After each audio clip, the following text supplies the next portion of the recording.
Hey everybody, welcome back. Tyler here with the Tyler Talks YouTube channel, and in today's video I just wanted to show a quick note on AppGyver, or what is now known as SAP Build Apps Community Edition.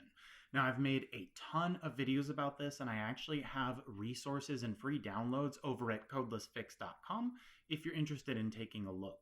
The main reason I wanted to do today's video is because I just was logging into the platform. I like to make sure that it is still free because you can build mobile and web apps for free, and the only thing you have to pay for is any kind of backend databases or any external things that you might use. And you obviously have to pay for the Apple App Store or Google Play or however you host them, but that's always going to be a fee as far as I know. So just wanted to go through. So this is actually an app that I built according to the dashboard. It was built about a year ago. And I just wanted to note that I am showing that I have 15 different updates. Now, if there's not a major update to the AppGyver UI or the SAP Build Apps UI, sometimes it can be hard to tell, are things being maintained? Because a lot of people ask, is this going to stay free? And I know that there are people that are skeptical about that because it's really hard to find completely free platforms like this. But the main reason I'm making this video today is just to show that, for example, over the last year, I've had updates that are basically being kind of required or recommended for these specific, whether it be flow functions or components.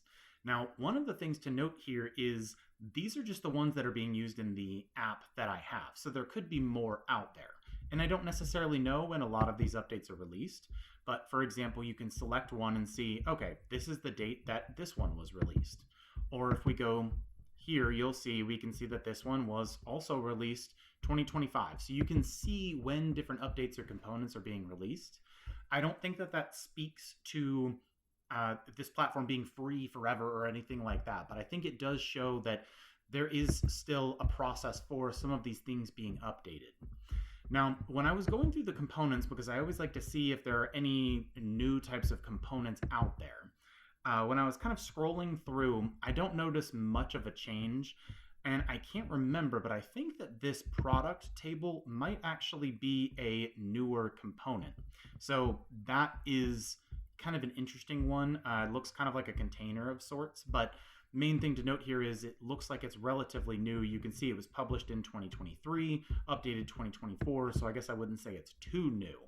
But I don't see much else from the component list that looks to be like a really, really new one. And then when we go to flow functions, it's kind of similar. But the main reason I note this is this video is also just to show you not only are there updates, but you can see when components were last updated and when they were published to get an idea about what that kind of support looks like for those components. So I hope this was helpful. If you have any questions about how the UI has changed or any ideas for future videos, things like that. I'm not doing as many on the SAP Build Apps platform, but let me know your questions in the comment box below. And again, feel free to check out the Codeless Fix website, and don't forget to drop a like and subscribe, and I'll see you all in the next video.